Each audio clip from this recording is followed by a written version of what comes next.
Hey LeGrand Alive! Welcome to Coffee with Will, brought to you by Grand Ron Hospital, Northwest Furniture and Mattress, Anything to Digital, EONI, and Les Schwab Tire Center today. And today I am here with Dr. John Winters, who is a naturopathic doctor here in LeGrand, and he is here to chat with me a little bit about naturopathic medicine and his experience becoming a naturopathic doctor. So thank you, John, for coming in today and chatting with me. I appreciate it so much. So John is a naturopathic doctor. So briefly, before we get into anything else, why don't you briefly define what a naturopathic doctor is in your experience? Good place to start. So naturopathic medicine has been around for over 100 years. In the late 1800s, some doctors in New York sat down. They were MDs and so on. They sat down and going, this system isn't working. What can we do to make it better? So they took the best of what we knew at that point in time about healthcare. At that point, there wasn't antibiotics, but there was plant medicines and physical work and all sorts of things. They put it all in one place, and they called it a naturopathic physician. So we've been around for quite a while. It's a distinct healthcare system that includes a lot of the ancient healing arts and increasingly includes, modern medicine. Back then it was modern for them, but now, of course, we're introducing cancer therapies, IV therapies, drug therapies, and all sorts of things. So our scope of practice is growing and pretty huge. Yeah. So we're primary care physicians, and so we're licensed to treat anything with varying degrees of effectiveness. So it's like, and that's part of our training too, is like there's a lot of ways of treating something. Part of the challenge is to decide how to treat that person in their situation. So it's a very individual approach to healthcare. Requires a lot more listening and talking and interacting with someone. Right. Yeah. And so we have lots of choices. And in fact, in our profession these days, there's some naturopathic physicians that they just do naturopathic oncology. They specialize in that. There's others that are pediatricians, or they just do hydrotherapy, which is water therapy. So there's a lot of things that a naturopathic physician can do. Yeah. So now the idea of naturopathy, so and this is kind of my understanding of it, but you being a naturopathic doctor obviously are more informed to be able to speak to it. Sort of one of the founding principles is that the body is its own best healer. Is that true? And if so, what does that kind of mean? Good question. Yeah, the naturopathic physicians, start with several philosophies, and I think the most important one is this belief and concept that there's a healing power in nature. And you see this everywhere, which is kind of how I got into it. Just being outdoors, you observe the complexity and the sophistication and the systems that you see in nature, the balances. And I knew that the conventional systems didn't pay a lot of attention to that. So so there's this healing power of nature, and in fact, our bodies, as we sit here every day, are resisting cancer. I mean, we all have cancer cells in our body. There are multiple checkpoints in the formation of a cell that our body routinely does, and if something's not right, it'll take that cell out of this system. So our bodies are dealing with cancer every day. Our bodies are dealing with fungi and bacteria. We're walking in a sea of pathogens that are trying to nasty things. Yes. Right, and it's like our bodies have to deal with that, and we don't think about it. Our bodies have various ways of defending and identifying against all these different potential insults, and so it's hugely effective to one, acknowledge that, and two, learn about it. And ideally your physician would know that stuff and further understand how to augment that or improve it. So that's huge. So if you ignore that, which I believe a lot of conventional doctors do, they just say, well, you're sick, you need this drug. Well, what about sleep? What about what you're eating? What about all these things that we know through thousands of years of experience and through scientific research? We know that the body does certain things in certain ways. And so to me, I almost feel like I'm cheating, using all these powerful tools because I don't have to resort to a lot of expensive, dangerous things. It's just like, well, go home and take a nap, or or sleep, or do these things, or water therapy is often a part of my therapy for sinusitis, and so there's all sorts of things like that you can do that often get overlooked that are very very important. So yeah, the body's own healing power is very important, and I think that is way underappreciated in conventional medical medicine circles. I think conventionally we put a lot of weight on technology and the new drugs and breakthrough medications and the procedures and stuff like that. So I think a lot more people would be more likely to enjoy the idea of going to the doctor if their doctor was going to say, go home and take a nap. Right. You are medically prescribed to go home and take a nap every day at 1 p.m. I think our country could use some of that. Yeah. A few extra naps, yeah. Yeah. So now this all doesn't sound that weird. Like a lot of people, I think when they think of naturopathic medicine, they think of some weirder things, and I won't necessarily go into specifics because you could if you want to. But like how did naturopathic medicine get this sort of bad rap for being like pseudoscience, not really supported by evidence? Because everything you're talking about, cells and pathogens, I mean, these are all scientifically accepted facts. Right. It's just a different way of dealing with them.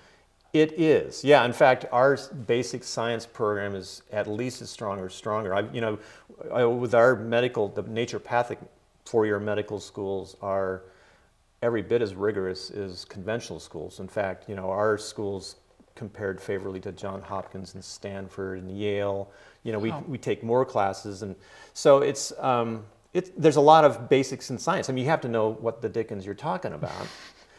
Generally helps, yeah. Yeah, and it's the approach that we are not reliant on technology and science or technology in drugs and surgery as conventional medicine typically is. So we believe other things are safer, which is easy to prove, and very effective in most cases. Again, you have to know what you're doing. So that's our preference. I think so naturopathic medicine was very strong for a few decades in the early 1900s. The president used a homeopathic physician and so on. And in about the 30s, antibiotics came on board, and sulfa drugs and penicillin, and they were pretty amazing, and they still are. At that point, more and more we thought, there's going to be a drug for every disease. The answer to our problems is through, more new breakthrough drug treatments. Yeah. And, to some degree, sulfas, were huge on the battlefield. Penicillin has, treated a lot of things. But now, of course, we have some very dangerous antibiotic-resistant bacteria. Mm-hmm. So we're back to, nature has its ways. Bacteria will mutate around anything, within a few years that you give them. And so I see it coming full circle. I mean, where these miracle drugs do have their place, we're still coming back to our body's defenses. Because only our body can identify and treat every little bug that comes along. We can't, I can't imagine having an antibiotic for every bug. As it changes every year, you'd be, forever scrambling to catch up. Sure. So is that something our body is capable of? Is coming up with resistances for drugs and bacteria as they mutate? Resistances to the bacteria? Yeah. Yeah, well, it's been doing that for thousands of years. And every now and then there's a bug that just blindsides it that's just more of a challenge than others. So sometimes there's a bad flu season, or there's, more pathogenic bacteria some are more pathogenic than others.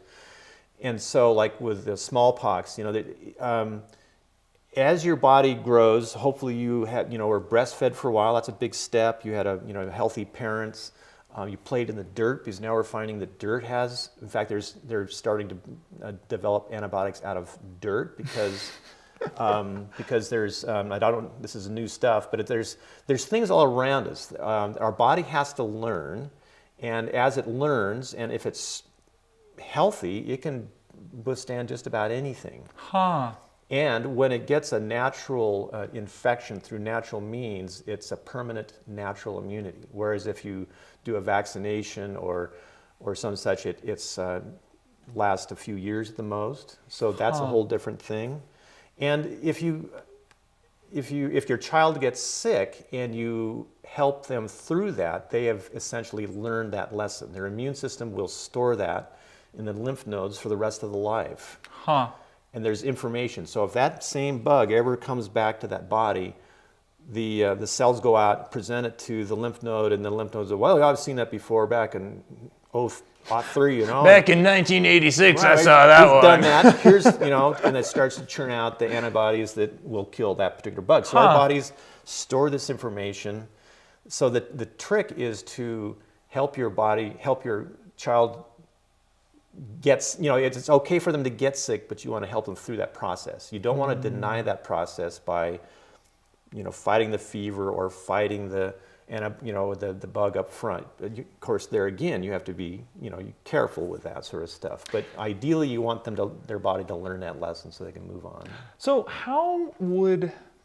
taking, say, maybe let's go practical here. Taking like a typical disease, like the flu, right? So whereas with the flu, everyone I think that's watching probably has had the flu at least once. So when they have the flu, they go to the doctor says, you have the flu, okay, here is these antibiotics, take them, and you will feel better in however many days. Or I guess maybe, you know, I guess I should say more of like maybe a bacterial infection, like, or something like that. Take these antibiotics, here, go home, you'll feel better. People take the antibiotics, they go home, they feel better. Whereas someone might come to you, how would you approach that? If someone came to you and said, I have a sinus infection, how would you approach that?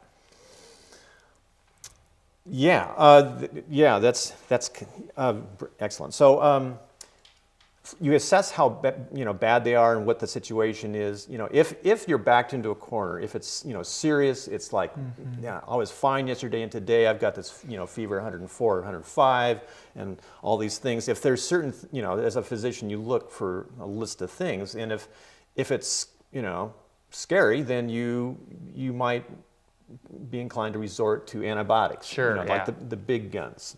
You know, to kind of, you know, back up the enemy a little bit.